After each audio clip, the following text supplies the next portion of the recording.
I learned that Alex Googled everybody in the house, and I don't like that at all. I checked their Instagrams just to see what everyone looked like. He has valid points, but if you're going to Google somebody, you do owe them the right to be like, this is what I found out. Let me find out from the horse's mouth. Hey guys, welcome back to my channel. It's your girl, the Brooke Ashley, and today we are here to discuss Summer House Martha's Vineyard, Season 1, Episode 7. And let me tell you something, baby, this episode had me through. Jordan, I'm about to wear you out. Jasmine, you as well. Silas, you already know that I'm coming for you as well. Thank you. And you're gonna always get it again and again and again. Cause the way y'all tap danced on my last good nerve. But y'all, let me not jump ahead. Let's just get right on into it because you guys already know that we don't have a minute to spare. Now we start off this episode right where we left it off last week with Shanice on the balcony flashing them, and they're all like, girl, put your top on and come down and join us for this brunch, please. Like, nobody has time for all your antics. So Shanice is getting ready and she's like, look, I'm just here for a good time. I'm not here for all these serious conversations. Like, I'm not going to apologize for just being me. Now, mind you, Bria is sitting this brunch out, and she's in the bed moping and pouting like she always does because she needs the attention so desperately. And Simon's making her a plate. I said, oh, he's a good man, Savannah, isn't he? He made her a plate and he brought it up to her and he's filling her in. He's like, oh, by the way, Shanice just flashed us from the balcony. So Bria's like, oh, really? She did? Then Bria says that she doesn't want to attend the brunch because she's just emotionally drained over what happened. And then we find out that she and Shanice had a sit-down conversation about it and actually made up. So I'm like, why are you still mad then? If you guys talked it over and Shanice apologized to you, then why are you still harping on this? Also, Bria, at the end of the day, it was not that big of a deal. She went skinny dipping in the pool. It wasn't like it was just Simon and her in the hot tub together and she just got naked. That's not what happened. And like Shanice said in the last episode, you guys used to skinny dip and get naked in front of her ex-boyfriend and she didn't have any issues. So the fact that you want to act all upset, like, oh my gosh, how dare you get naked in front of my man? Like, you don't do that. It's like, Bria, you just want to have a problem. You know that your friend is just having a good time and you know that that's just how she is. Now, the way I thought that they would actually have a peaceful meal because Bria was in her room just resting, I was sorely mistaken. So everybody's enjoying the food and that food did look good. My mouth was watering, okay? So Shanice has joined them and she's like, look, I'm just here to have some fun, y'all. Everybody lighten up. So as they're talking amongst themselves, we see Jasmine whisper to Shanice and she's like, so are you gonna talk to Alex about him Googling you? Now my thing was like, didn't you guys already address this episodes ago? Shanice and Alex had a conversation. So why do y'all still need to talk about it again? Also, Jasmine, why are you so pressed about it? I was just so irritated, like, girl, leave it alone. If Shanice wants to bring it up, let her bring it up. If she doesn't, then that's okay too, but it does not involve you. So Shanice is like, yeah, girl, I'm gonna talk to Alex one-on-one in private, probably either later on tonight or maybe tomorrow. So we see Preston asking Shanice if people judge her a lot. And she goes on to say that yes, she does feel like she's judged and that she's only trying to have a good time. So all of a sudden, Jasmine interrupts and she's like, yeah, just like Alex Googled Shanice. I was like, Jasmine, it would have been right here that I would have cursed you out for that. I had already told you I'm going to address Alex about this later on.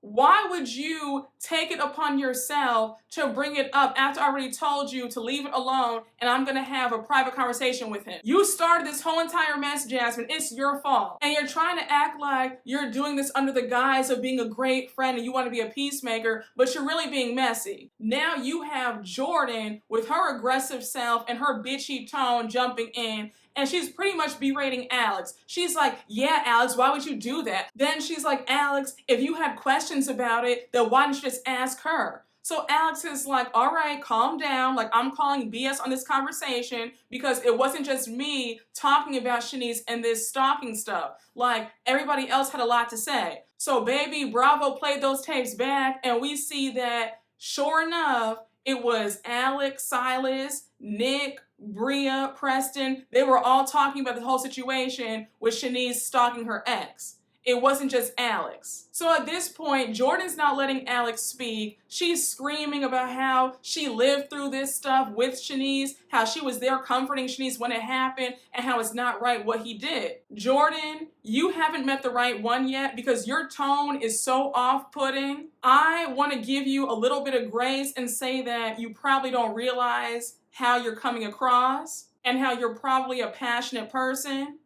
and the emotion takes over you. But baby girl, you need to tone it down. Your tone of voice is so appalling, and you're lucky that this group has not cursed you out for it. You do way too much. So Alex is still trying to defend himself. He's like, look, I just feel like I have the right to ask questions. And he does have the right to ask questions. I love how Nick was like, hell, I Googled people too. Like, I Googled everybody in this house because people are crazy. I Google everybody. That is being pragmatic. People are crazy. Now, Nick, a quick side note, me and you have a few mutuals in common, okay? And I think it's so funny that everybody is 6 degrees of separation because I know somebody who went to the brunch that you had for your girlfriend's birthday this past weekend, and they were telling me all about it. But, you know, holla at me if you want to come on this show. Come on, you're welcome to come on and we can talk and chop it up. But really funny that we know some folks, okay? But anyhow, I digress. So of course, Jordan's being so aggressive. She's like, well, it is about Alex right now because he's the one who brought it up multiple times. So now Alex is like, I'm trying to defend myself. Can I speak, please? And Jordan will not let him speak. And you guys know I have not been Alex's biggest fan at all. But in this moment, they had him entirely messed up. So at this point, Alex is so upset. He's like, I'm excusing myself from this table. I feel like I'm being villainized. This isn't right. Shout out to everybody. I have fun. And he leaves. Oh! Shout out to everybody. I had fun. I gotta be good.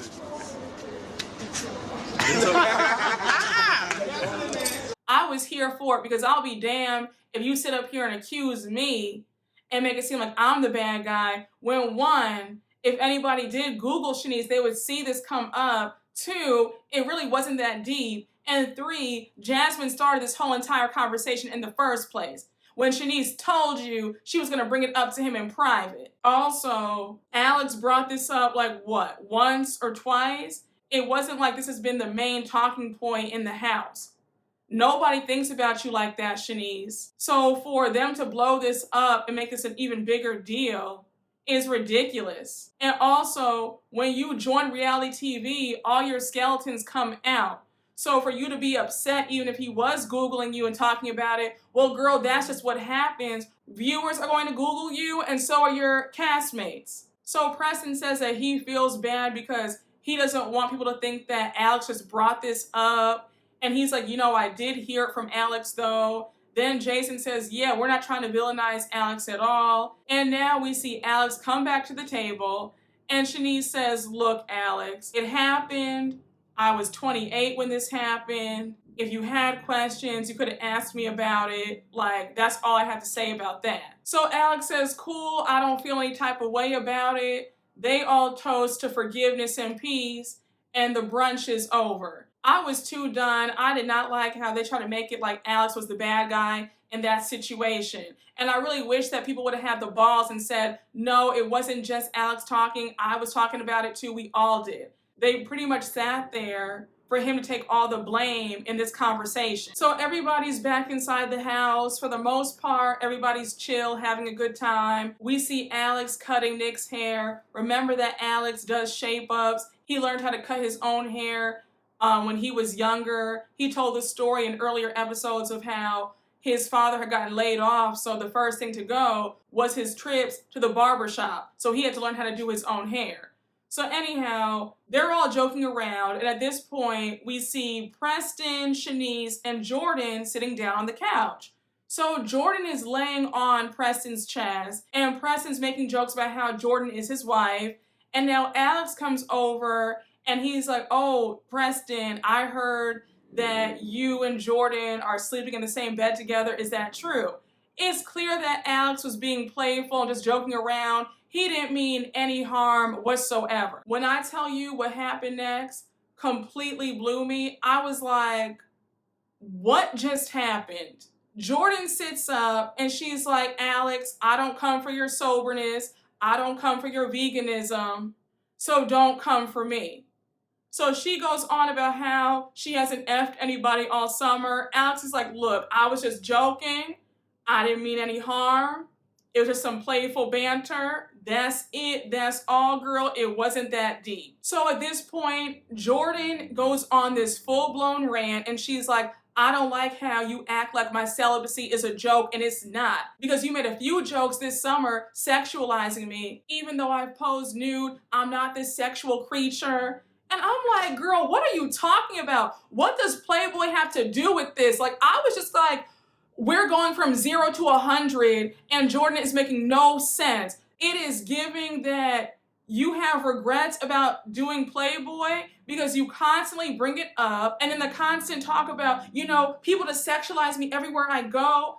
No offense, Jordan, but I didn't know who you were before this show, along with other people. None of us were Googling you. So for you to act like, you know, people just Google me all the time and they see Playboy and there's more to me. And it's like, boo, who's Googling you? And again, Jordan, it seems like you're having some sort of regrets about it, because for you to go off the deep end like this and talk about how it's not fair that you're sexualized and how Playboy shouldn't define you and this, that, and the third, I'm like, baby girl, that's not what any of this is. And it sounds like you're really not that secure in the decision that you made. Because if you were secure in it, you would not be bringing this up every single time you had a conversation.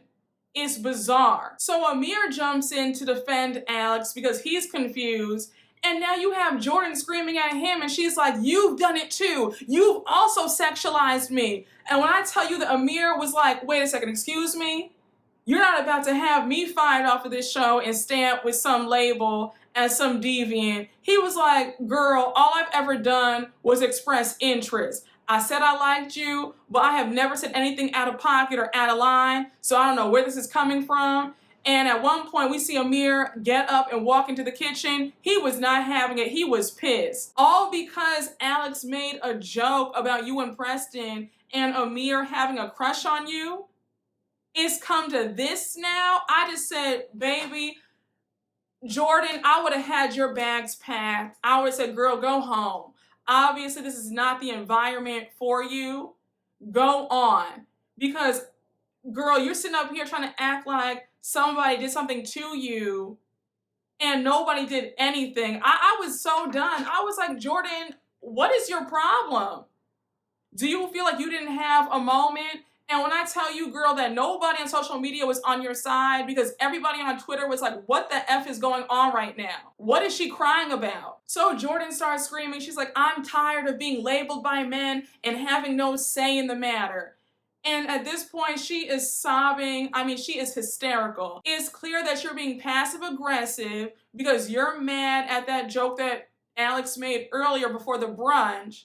And now you want to lash out and take it out on everybody in the house. And God bless Nick. Nick was actually trying to understand her. He was like, look, Jordan, we're really sorry. Like, I feel like I've never done that to you. I feel like every time I talk to you, I want to get to know you more. I've asked about your family, about your hobbies. Like, if you feel this way, then I'm sorry. And the fact that Jordan wasn't trying to hear Nick out, she just kept crying. And she was like, it's just not fair. It's not fair. And I'm thinking, once again, what happened? And when they all gathered around to give her a big hug and say, oh, and say, Jordan, it's okay, like, we got you. I was like, I'm just not here for the BS. I'm not gonna sit up here and coddle somebody who is trying it. Unless something else happened that production cut out, I'm not understanding why she's upset to this magnitude when nothing has been done to her. And y'all know me, I am a girl's girl. I'm always going to pick a woman's side.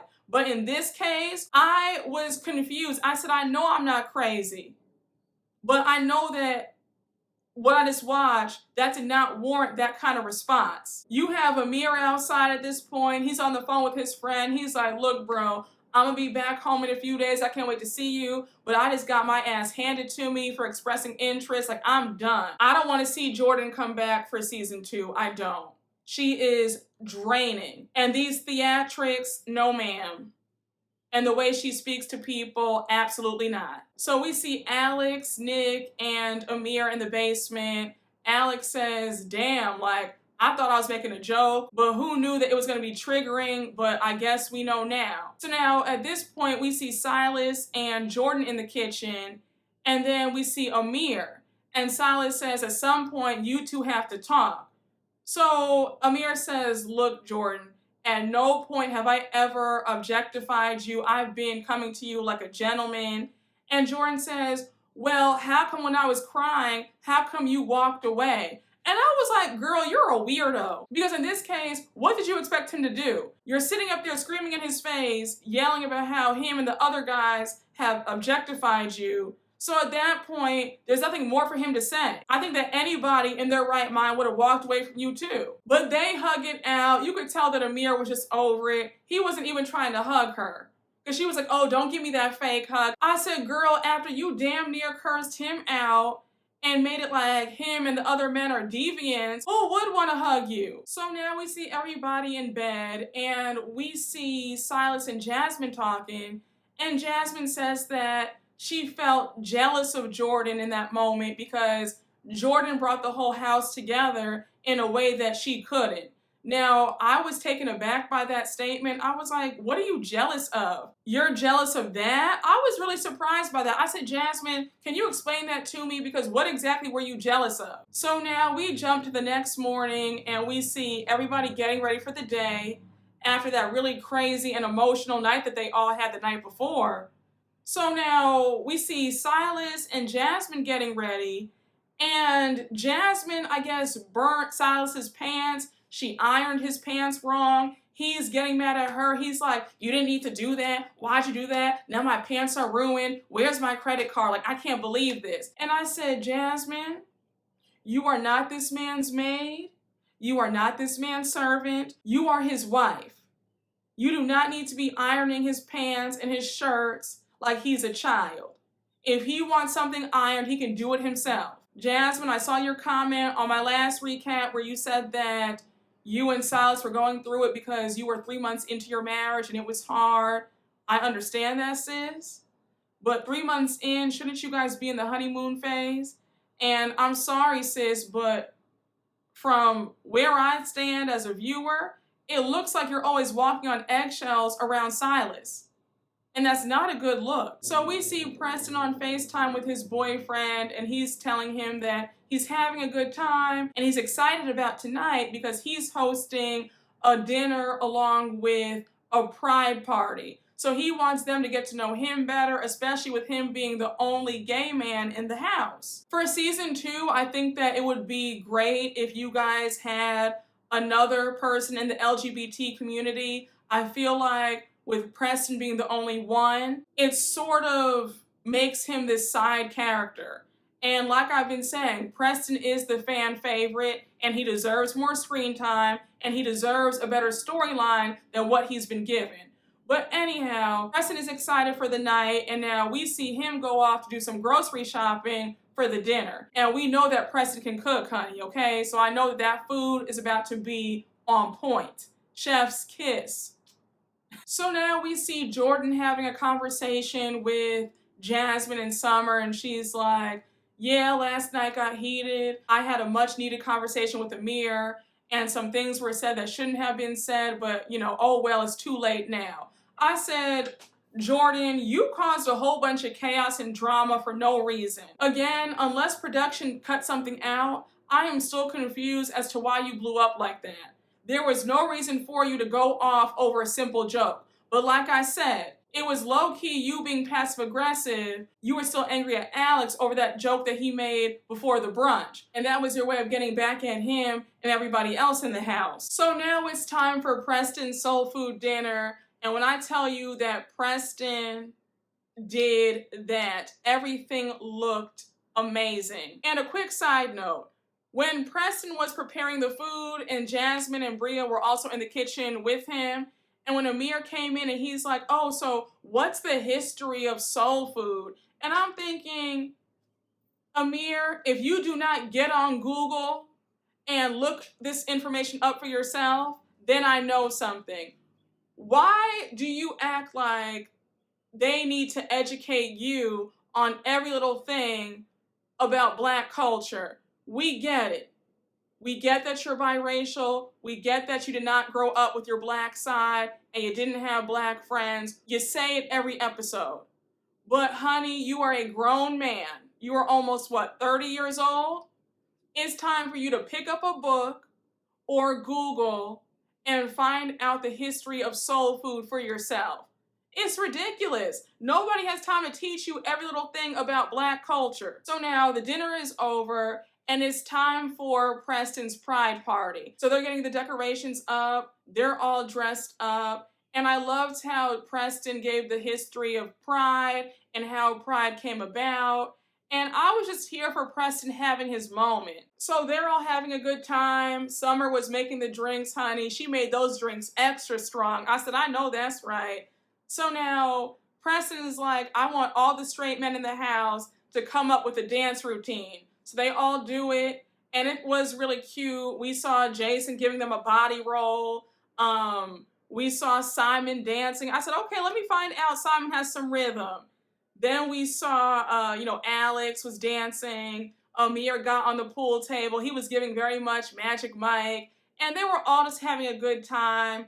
Everybody was laid back, carefree, and that's what we want to see. It can't always be this manufactured drama all the time. So the pride party is over, and Preston says that he's pleased with how it turned out, and he's happy that they all joined him. Now, was it just me, or do they only show like a minute of this party? I feel like for everybody else's themed dinners and themed parties, they got significant camera time. I felt like Preston's dinner and his party only got a good 2.5 minutes worth of camera time. I didn't like that. Again, I feel like they're doing Preston so wrong when it comes to the screen time on this show. He's only averaging like 30 seconds worth of screen time. It's not enough.